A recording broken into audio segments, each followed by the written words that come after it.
Karibasaveshwara agri India private limited ರವರ number 1 sprinkler pipe. ಹೆಂಡತಿಯ ಅನೈತಿಕ ಸಂಬಂಧದ ಹಿನ್ನೆಲೆಯಲ್ಲಿ ವ್ಯಕ್ತಿಯೋರ್ವ ಮನನೊಂದು ಆತ್ಮಹತ್ಯೆಗೆ ಶರಣಾದ ಘಟನೆ ಹುಬ್ಬಳ್ಳಿ ತಾಲೂಕಿನ ಬುಡರಸಂಗಿ ಗ್ರಾಮದಲ್ಲಿ ನಡೆದಿದೆ. ಫಕೀರೇಶ ಗುರುಸಿದ್ದಪ್ಪ ರೋಗನ್ನವರ್ ಆತ್ಮಹತ್ಯೆಗೆ ಶರಣಾದ ವ್ಯಕ್ತಿಯಾಗಿದ್ದು, ಈತ ವೃತ್ತಿಯಲ್ಲಿ ಚಾಲಕನಾಗಿದ್ದಾನೆ. ಕಳೆದ 12 ವರ್ಷಗಳ ಹಿಂದೆ ಈತ ಕುಂದಗೋಳ ತಾಲೂಕಿನ ರಾಮಗಿರಿ ಗ್ರಾಮದ ಮಂಜವ್ವ ಅಲಿಯಾಸ್ ಯಲ್ಲವ ಎಂಬಾಕೆಯನ್ನ ಮದುವೆಯಾಗಿದ್ದಾನೆ. ಇವರಿಗೆ ಮುದ್ದಾದ 2 ಹೆಣ್ಣು ಮಕ್ಕಳಿದ್ದಾರೆ. ಆದರೂ ಸಹ ಪತ್ನಿ ಮಂಜವ್ವ ಮತ್ತೋರ್ವನ ಜೊತೆಗೆ ಅನೈತಿಕ ಸಂಬಂಧವನ್ನ ಹೊಂದಿದ್ದಾಳೆ. ಈ ವಿಷಯ ಫಕೀರೇಶನಿಗೆ ಗೊತ್ತಾಗಿ ಕುಡಿತದ ಚಟಕ್ಕೆ ದಾಸನಾಗಿದ್ದಾನೆ. ಇದನ್ನೇ ಬಂಡವಾಳ ಮಾಡಿಕೊಂಡ ಪತ್ನಿ ಮಂಜವ್ವ ಗಂಡನಿಗೆ ಕುಡಿದು ಬರುತ್ತಾನೆ ಅಂತ ಗಂಡನಿಗೆ ನಿತ್ಯ ಕಿರುಕುಳ ಕೊಟ್ಟಿದ್ದಾಳೆ. ಈ ಬಗ್ಗೆ ಅನೇಕ ಬಾರಿ ಜಗಳ ಸಂಧಾನಗಳಾಗಿದೆಯಂತೆ. ಕಳೆದ ವಾರವೂ ಸಹಿತ ಫಕೀರೇಶ ಮತ್ತು ಮಂಜವ್ವನ ನಡುವೆ ಜಗಳವಾಗಿ ಸಂಧಾನವಾಗಿದೆ. ಇದಾದ ಬಳಿಕ ಕೆಲವು ದಿನಗಳ ನಂತರ ಫಕೀರೇಶ ನೇಣಿಗೆ ಶರಣಾಗಿದ್ದಾನೆ.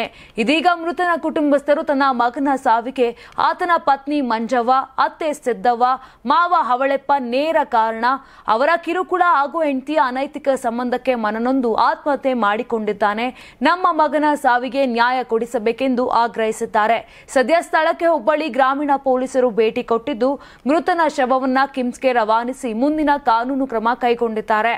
ಏನಿಲ್ರಿ, ಅವಂಗ ಗಂಡ ಹೆಂಡತಿ ನ್ಯಾಯ ಬಂತ್ರ ಕುಡ್ದು ಬಂದು ನ್ಯಾಯ ಮಾಡ್ತಿದ್ನಂತ ಹೇಳಿ ಅವನ್ನ ಹೊಡಿದು ಬಡಿದು ಮಾಡ್ತಿದ್ರಿ. ಅವ್ರ ತಾಯಿ ಮಗಳು ಹೊಡಿದು ಬಡಿದು ಮಾಡಿ ತಾಯಿ ಅಂತೇಳಿ ಬಂದ್ ಕೂತಿನ ಹತ್ರ ತಾಯಿಗೆ ಹಾಕ್ಬೇಡ ಮಾಡ್ಬೇಡ ಅಂತ ಬೆದರಿಕೆ ಹಾಕಿದ್ರು.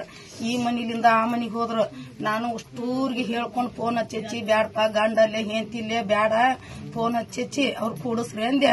ಅಂದಾಗತ್ತ ಕೂಡ್ಸಿದ್ರ ನನ್ನ ಮಗಳಿಗೆ ಏನ್ ಕೇಂದ್ರ ಆದ್ರ ನನ್ನ ಮಗಳು ಜಬದ್ರಿ ಯಾರು ಹೊರ್ತೀರಿ ಅಂತ ಕೇಳಿಂದ ನಾವು ಹೊರನ್ ಮಾಮ ನೀವು ಕೂಡಿಸ್ರಿ ಅಂತ ಹೇಳಿದೆ. ನಾನು ಹೇಳಿದಾಗತ್ಲೆ ಸರ್, ಈಗ ನಾವು ಅವ್ರನ್ನ ನನ್ನ ಮಗಳು ಜವಾಬ್ದಾರಿ ಹೊರ್ತಾನೆ ಅಂದ್ರೆ ನಾನು ನನ್ನ ಮಗಳ ಅಂತೇಳಿ ಬಿಡ್ತಾನೆ, ಇಲ್ಲ ಅಂತಂದ್ರೆ ನನ್ನ ಮಗಳು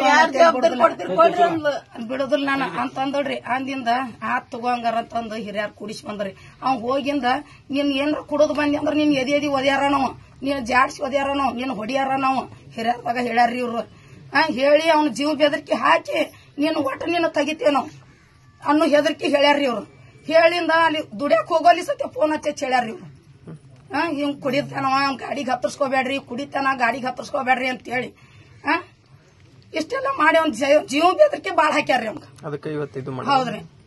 ಯಾರ್ಯಾರ್ರಿ ಅವರು? ಅವ್ನ ಹೆಂಡತಿ ಅವ್ರ ಅತ್ತಿ ಅವ್ರ ಹೆಸರು ಮಂಜವ್ರಿ, ಈಗ ಎಲ್ಲೋರಿ ಸಿದ್ದವ್ವ ಹವಳೆಪ್ರಿ. ಅವ್ರದ್ದು ಸ್ವಲ್ಪ ಗಂಡ ಐತಿ ಜಗಳ ಇರ್ತಾರೆ. ಯಾರ್ರಿ ಅವ್ರ? ಫಕೀರೇಶ ಗುರುಸಿದ್ದಪ್ಪ ರೋಗನ್ನವ್ರು ಅನ್ನೋದು ಅವ್ರ ಹೆಂಡತಿದ್ದು ಗಂಡ ಐತಿ. ಸರ್ವಸಾಮಾನ್ಯ ಎಲ್ಲರ ಮನೆಯಲ್ಲಿ ಇರುವಂತ ಜಗಳನ ಗಂಡ ಐತಿ. ಯಾರು ಜಗಳ ಆಡದೇ ಇರುವಂತ ಗಂಡ ಐತಿಲ್ಲ. ಎಷ್ಟೋ ಸಾರಿ ಹಿರಿಯರೆಲ್ಲರೂ ಕೂಡಿ ಅವ್ರನ್ನ ಹೊಂದಾಣಿಕೆ ಮಾಡಿ ಅವ್ರು ಮಾಡಿದ್ವಿ. ಆದ್ರೆ ಯಾಕೋ ಏನೋ ಆ ಹೆಣ್ಮಗಳು ಕೂಡ ಸೆಟ್ ಆಗುವಂತ ಪ್ರಯತ್ನ ಮಾಡಲಿಲ್ಲ. ಅವ ಹಿರಿಯರ ಮಾತಿಗೆ ಬೆಲೆ ಕೊಟ್ಟು ಅವ್ನು ಕುಡಿಯೋದು ಬಿಟ್ಟು ಎಲ್ಲ ಮಾಡಿ ಹೆಂಡತಿ ಮಕ್ಕಳ ಜೊತೆ ಹೊಂದಾಣಿಕೆ ಮಾಡ್ಕೋಬೇಕಂತ ಅವನು ಎಷ್ಟೋ ಪ್ರಯತ್ನ ಮಾಡಿದ. ಆ ಹೆಣ್ಮಗಳಿಗೆ ಅವನ ಜೊತೆಗೆ ಇರ್ಲಿಕ್ಕೆ ಇಷ್ಟ ಇರಲಿಲ್ಲೋ ಏನೋ ಅದು ಗೊತ್ತಿಲ್ಲ. ಅದಕ್ಕೋಸ್ಕರ ಬರೀ ಅವನ ಮೇಲೆ ಸುಳ್ಳು ಆರೋಪ ಹೇಳೋದು, ನಾನು ಹೊಡಿತಾನೆ ಬಡಿತಾನೆ ಅಂತೇಳಿ ಅವ್ರ ಅತ್ತಿ ಮಾವ ದಿನ ಅವ್ನು ಹೊಡಿಯುವಂತ ಪ್ರಯತ್ನ ಮಾಡೋದು. ನಾವು ಇಲ್ಲಿ ಒಂದೇನವ್ರು ನಾವು ಎಷ್ಟೋ ಬರೀ ಬಿಡಿಸಿದ್ವಿ, ನಾವು ಹೇಳಿದ್ವಿ.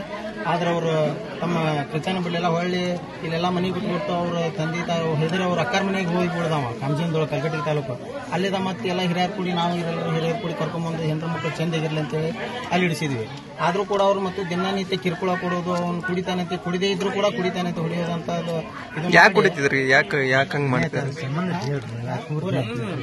ಇರೋದನ್ನ ಹೇಳ್ರಿ. ಯಾವ ಕಾರಣಕ್ಕೆ ಕುಡಿತಾನಂತೇಳಿ ಅವ್ನಿಗೆ ಏನೋ ಟೆನ್ಷನ್ ಆಗ್ತಿತ್ತ.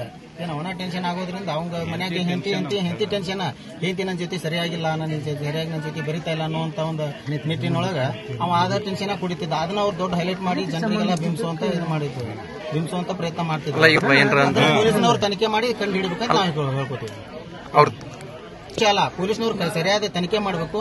ಆ ಹುಡುಗಿ ಅದಕ್ಕೆ ನಾವು ಫಕೀರೇಶ ಅವ್ರ ಹೆಂಡತಿ ಅವ್ರ ಅತ್ತಿ ಅವ್ರ ಮಾವನ ಮೇಲೆ ಕಠಿಣ ಕ್ರಮ ತಗೊಂಡು ತನಿಖೆ ಮಾಡಿ ಸತ್ಯಾಸತ್ಯ ಹೊರಗೆ ತರಿಸುವಂತ ಪ್ರಯತ್ನ ನಾವು ಫಕೀರೇಶನ್ ಸಾವಿಗೆ ಕಾರಣ ಅವ್ರ ಅತ್ತಿ ಮಾವ ಅವ್ರ ಹೆಂಡತಿ.